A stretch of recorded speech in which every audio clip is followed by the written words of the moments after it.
తన ప్రాణాలే నీవని ధర్మేచగా తన మనసంత నీదని అర్థేచగా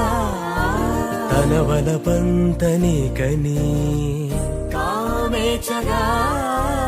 అవధులు లేని ప్రేమకై మోక్షేచగా